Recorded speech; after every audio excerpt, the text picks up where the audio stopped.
It feels like it's been so long since we've seen Mao Mao just be a total geek, just jumping around looking for mushrooms. She's so excited. Just like when she first went to the medical office and she's just like so excited about all the medicines and stuff like that. We get to see that side of her again, which is totally freaking great. And nobody to stop her except for the stench.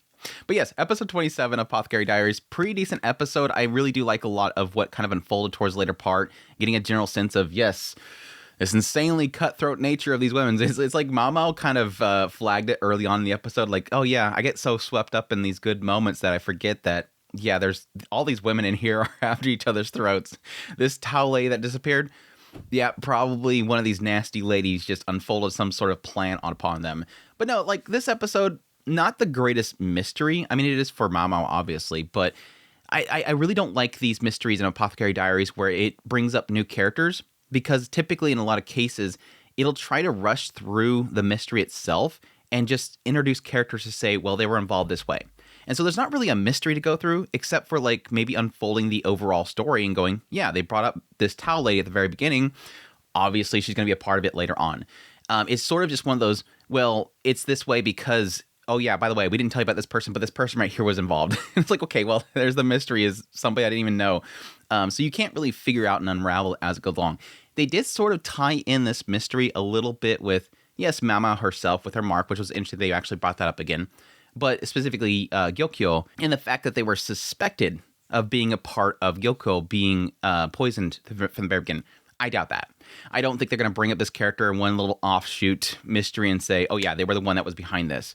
It seems like there's a lot of push towards that, but I don't think that's going to be the case. That seems like it's a little bit too simple there. It doesn't seem like anything that was brought up has anything to do with that. Yes, this person was seemingly into poisons, and that could have been involved there, but it doesn't seem like the poison, this isn't the powder. This isn't the powder. Everybody was using the powder. Everybody was using that. So I don't think it's necessarily linked in any way, unless I'm forgetting a poisoning that was being done to Gyokyo before. But everybody had the face powder thing going on. It was a beauty thing that was being done at the time. It was very massively popular. Everybody was using it. Not necessarily tied to that. But anyways, let's get into the episode proper. Again, they bring up the fact that, yes, this Jin was dead, which we find out later wasn't actually Jin. And then we get, of course, Doc talking about this Tao girl that was gone missing, that she was apparently set to be married, which is, again, kind of with all this entire story, extremely tragic, which we'll get into in a minute. We get a brief scene with Jinshi and Gyokyo talking, which I like this whole segment, and it kind of ties into later on. It's similar to previous episode. They're bringing up a lot about how eventually people are going to find out about Gyokyo's pregnancy. And it does seem like there is this kind of sense of every time Gyokyo goes out, every time Jinshi comes to visit her, it does seem like it's giving a sense here that people are they're kind of not doing a very good job of kind of keeping it hidden that Gyokyo is pregnant. Or it could be on the opposite end that Mao Mao is kind of being overly cautious. And the idea that everything that she's doing could technically put herself on blast. And so she is a little concerned about her, which I think if you want to overanalyze it, this is kind of a sign of how much Mao Mao herself has kind of grown a bond to Gyokyo. Because it does seem like she is being very, very protective of her in a sense. She's not saying anything, and it's not really her place to say anything. It's not like she can go over there and say, Jinshi, Gyokyo, you should stop being out here.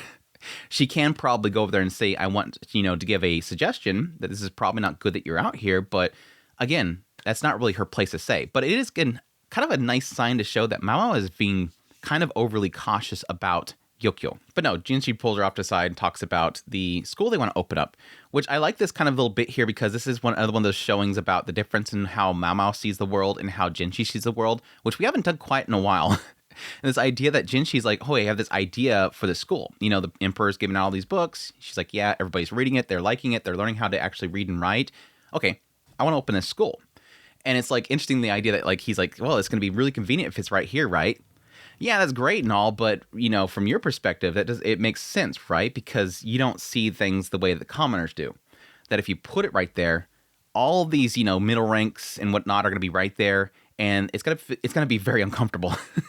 Which is great that we get into this whole thing about this, this Jin girl that's like super jealous and super nasty to anybody that's lower than her.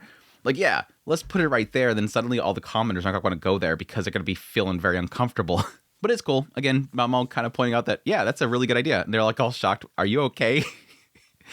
You're not giving us a disgusted look. Gives a disgusted look. Okay, thank you. We're unlocking that segment of Jinshi. He likes whenever Mao Mao looks at him with a disgusted face. We're going in there. He would Jinchi would get a kick out of Opanse, right?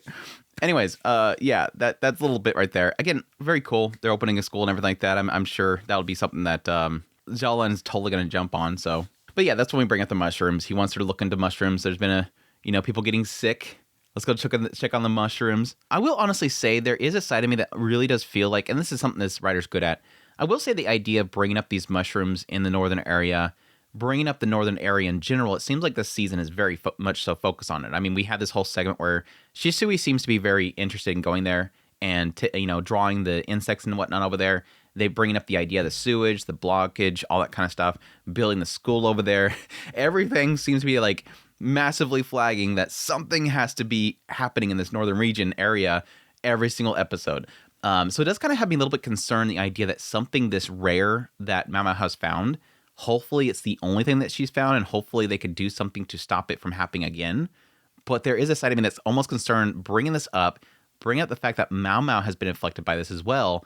It makes me wonder if Shisui is going to get hurt by this stuff as well, and it's going to have to force Mao Mao to have to look into it more.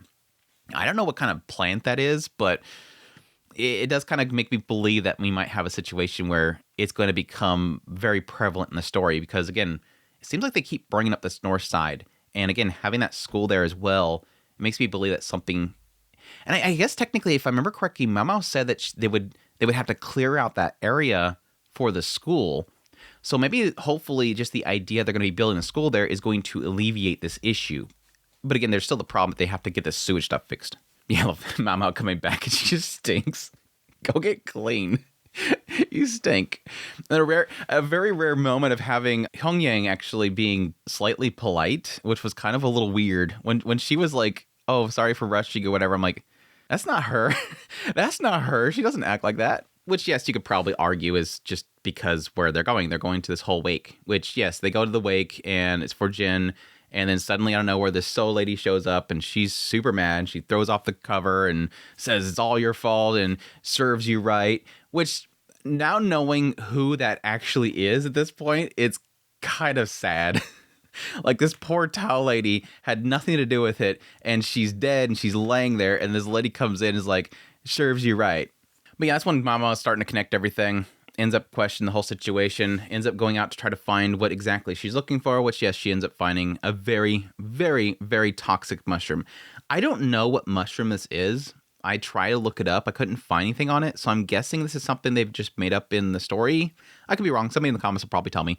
But yeah, it's a very, very lethal mushroom. And this is where, yes, Mama brings up that she's very familiar with this mushroom. And we finally, once again, bringing up the scar that Mama had. Now, there was a side of me that almost believed that this was going to be the big reveal to explain exactly what this scar is and finally put a close to what exactly it is.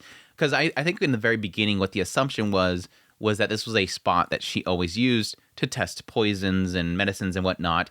And it's just like this scar spot that she's always kind of it's basically her canvas to do things, to experiment and whatnot, to experiment on herself. And it does seem like that's still the case. But it does kind of make me wonder if there's sort of a deeper aspect of this scar. I mean, she's showing it to Jinshi. It seems like, obviously, based on how she talks about it, this isn't like something that she's proud of, ? It obviously, a scarring on your body is something that you're going to be, mindful of and a little embarrassed about. I don't know that Mao is the type of person like that, but yeah, obviously she's going to always keep it covered up because it is sort of something that is you're going to be frowned upon. People are going to be disgusted by it, whatnot. But yeah, it kind of interesting that she actually notes to herself in her mind, "Oh, I've never shown anyone before." Yeah, obviously, probably her father knows, and probably a lot of the ladies back at home, all of them that were taking care of her, they all probably knew. But at least probably in just the inner palace itself, probably the only one that knows about it. But anyways, what was interesting here is that, yes, she notes that she went out with her father at some point. She found one of these, barely touched it, washed it immediately, but still ended up with the scar.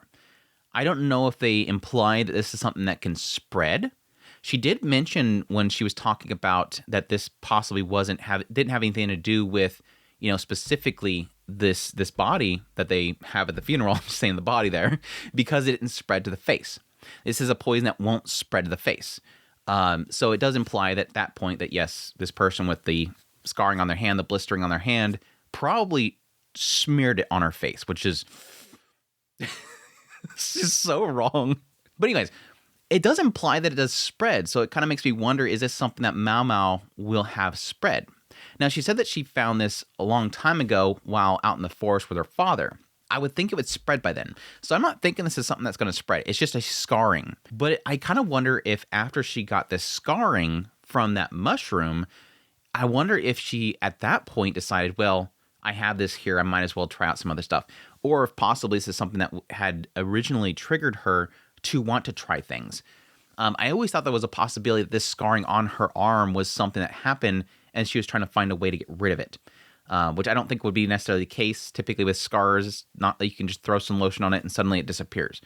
There's some cases where it can, but in most cases it's going to be a permanent scar.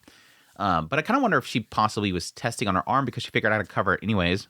Might as well test things on me.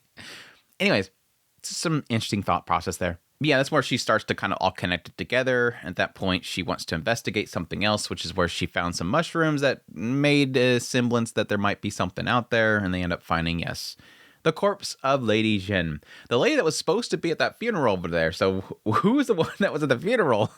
Yes, it's Tao. And that's when she connects everything together, gives her massive theory on the idea that, yes, this Jin lady who was this jealous consort, she didn't like Tao, who was this palace woman who got the attention of some promising civil servant. She never gets the attention of the emperor, so she decides to be really mean to Tao.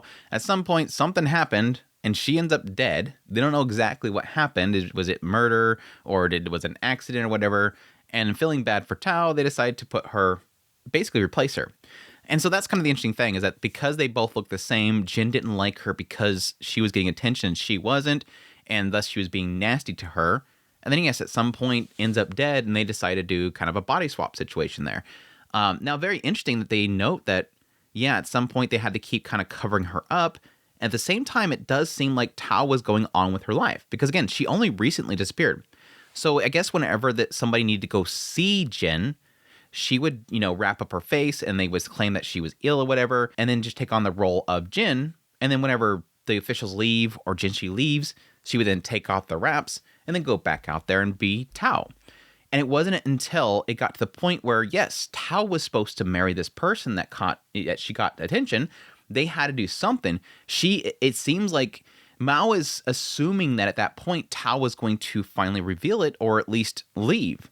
And so all the lady-in-waitings were like, crap, they're going to find out what happened here, that we covered up this death, that we literally buried Jin out there. We're done. And so they kill Tao.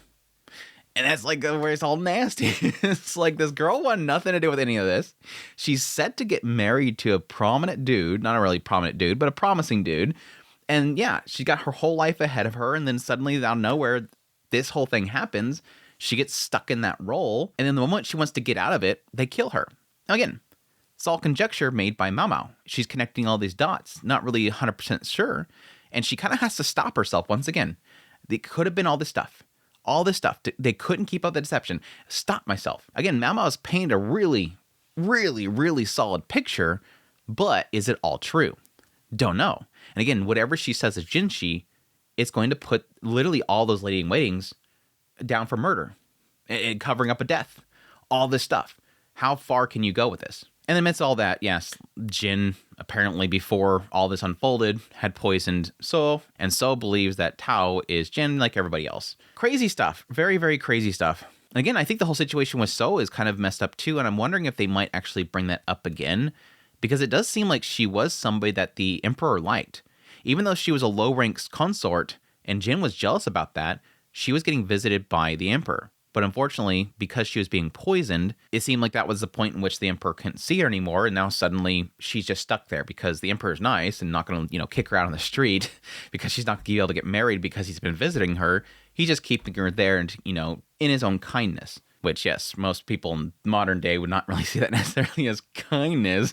Oh no, she doesn't look pretty anymore. Can't touch her anymore, but I'll keep her here because I'm kind. I mean, most emperors wouldn't even go that far. But it does make me wonder if possibly they'll bring So back in the picture and see if Mao Mao can possibly do something to help her. Now, it is interesting that if Mao Mao is noting, if I remember correctly, if Mao Mao is noting that this ingesting of this mushroom, it won't spread the face, and that's why the other ladies had to literally smear it on her face to make it look like she was ill. It makes me wonder why So's face and hair and everything was similarly messed up. I guess the assumption here is that the ladies themselves harmed To in order to make it look like she's ill.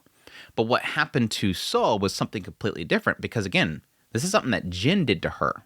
So it's two different illnesses that we're kind of looking at here, even though they look somewhat similar. Which makes me believe that, my gosh, these ladies are like masterminds to find exactly what they need to make her look that bad. But again, that whole thing with Tao is just super nasty. Again, just kind of have her whole life ahead of her. Jealous lady being super nasty. And again, if it's true, all these ladies just kind of putting her in that position and then eventually killing her because it might be revealed.